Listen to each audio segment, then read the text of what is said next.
को नमन करते हुए, जिसमें खासकर तथागत भगवान गौतम बुद्ध, ज्योतिबा फूले, साहू जी महाराज, माता सावित्रीबाई फूले तथा भारत को एक संविधान, हम सबकी आवाज, भारत रत्न परम पूज्य बाबा साहब डॉक्टर भीमराव अंबेडकर के चरणों में श्रद्धांजलि अर्पित करते हुए तथा बहुजन समाज के शोषित पिछड़ों, दलितों, आदिवासियों की मुखर आवाज मान्यवर साहब कांशीराम जी के चरणों में सत नमन करते हुए हम अपनी बात को आगे रखेंगे।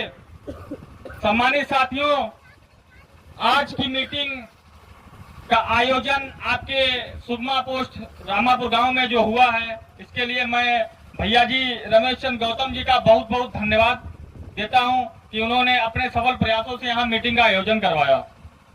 सम्मानित साथियों, आज 6 दिसंबर 1956 को हमारे बाबा साहब हम सबको छोड़कर चले गए थे। ये हमारे लिए दुख की घड़ी है और ये हम लोग हमेशा हर साल परिनिर्वाण दिवस के रूप में मनाते हैं, क्योंकि बाबा साहब को भुलाया नहीं जा सकता है कि जो संघर्ष उन्होंने हम लोगों के लिए किया है, उस संघर्ष को जीवित रखने के लिए हम लोगों को मिशन को आगे बढ़ाते रहना होगा।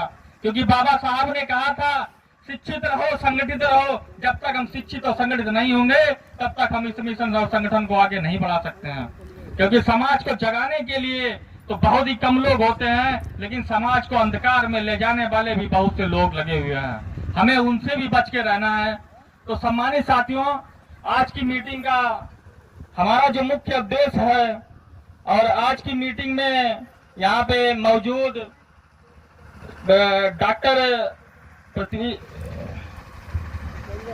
डॉक्टर जितेंद्र वर्मा जी और मंच पे मौजूद दादा दयाराम सागर जी, राजा राम श्रीवास्तव जी, भाई जितेंद्र वर्मा जी, अवनीश कुमार वर्मा जी और दादा पृथ्वीराज फौजी जी, और मंच पे मौजूद डॉक्टर भीमराव अंबेडकर युवा सेना के राष्ट्रीय अध्यक्ष बड़े भाई रजनीकांत जी, भाई सोनू गौतम जी, युवाओं की मुखर आवाज राघवेंद्र जाटव जी। तो हम कार्यक्रम को आगे बढ़ाते हुए, वरुण कहाँ गया था?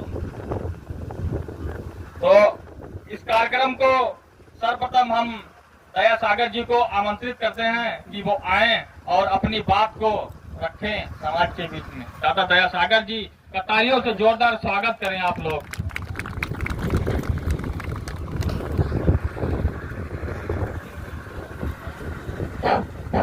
हेलो,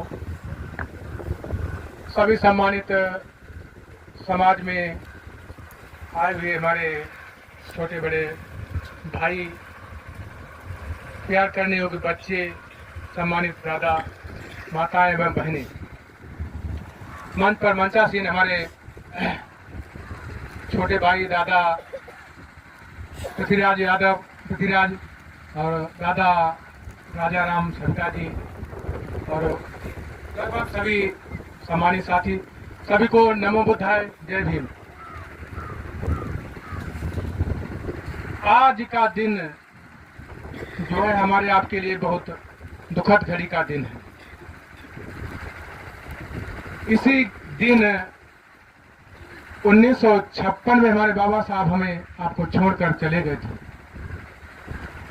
हम आप लोग बाबा साहब के किए हुए कृत्यों को भुलाया नहीं जा सकता, इसलिए हम इस दिन को दिन प्रतिदिन आगे समाज को बढ़ाने के लिए, याद रखने के लिए जगह जगह, गांव गांव में मीटिंग का आयोजन करते हैं, जिसमें हमारे आपके बच्चे अपने समाज के, अपने इतिहास को जानने के लिए इकट्ठे रखते हैं।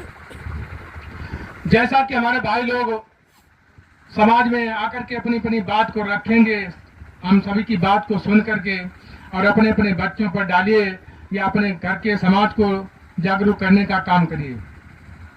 जैसा कि बाबा साहब ने हमारे लिए, आपके लिए जो किया है, शायद आज से और अपने जीवन काल में कोई दूसरे बाबा साहब नहीं पैदा होंगे अगर हम आप लोग बाबा साहब को भूल गए तो।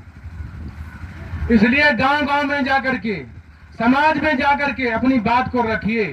एक आदमी अगर इकट्ठा होकर के एक जगह एक संगी बना लिया तो एक से एक 10 संगी बन सकते हैं। अगर अपनी बात को किसी ने कहने से मजबूर हो गया तो वो सारा कारवां नीचे जमीन में रुक जाएगा।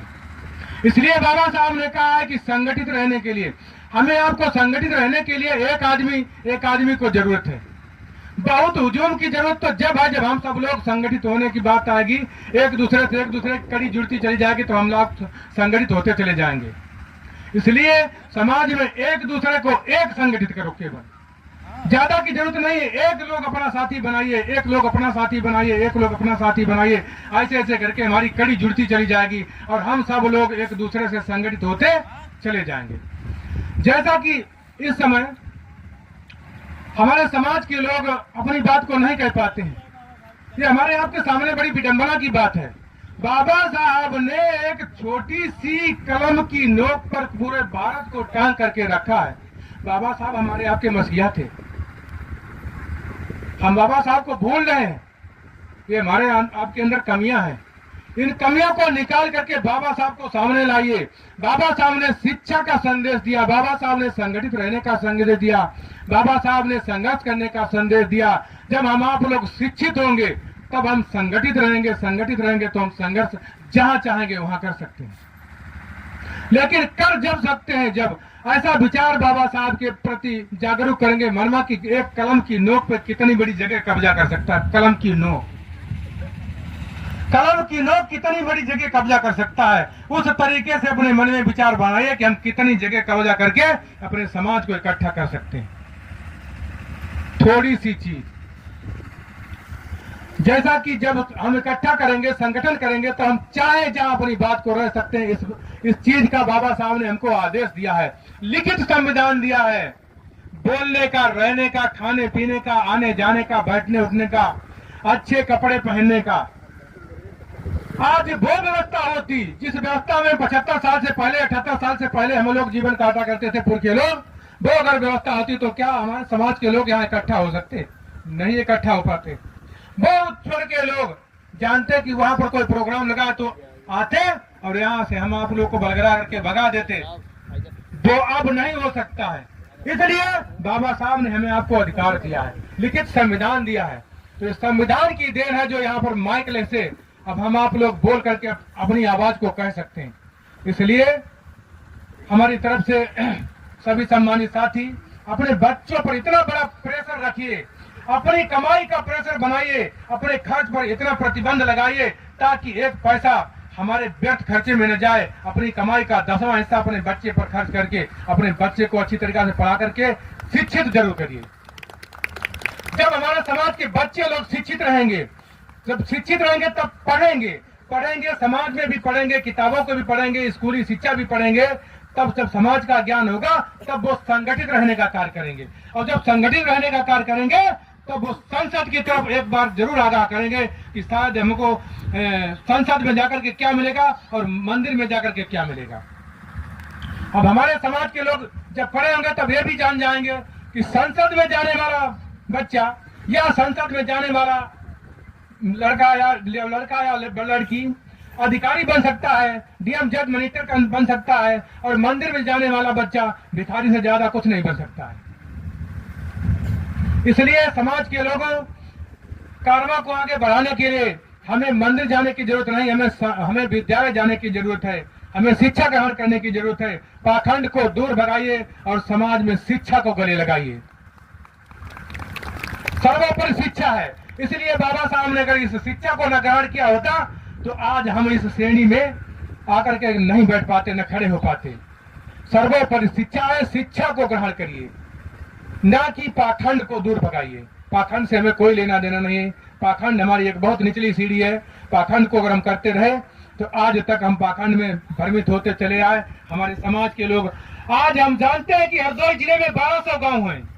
1200 गांव में प्रति गांव में एक न एक प्रोग्राम होता है, लेकिन यहाँ शायद सिमरा चौरा क्षेत्र के अंदर कम से कम 600-700 गांव तो होंगे। आज यहाँ पर 600-700 की भीड़ जरूरी इकट्ठी होनी चाहिए थी।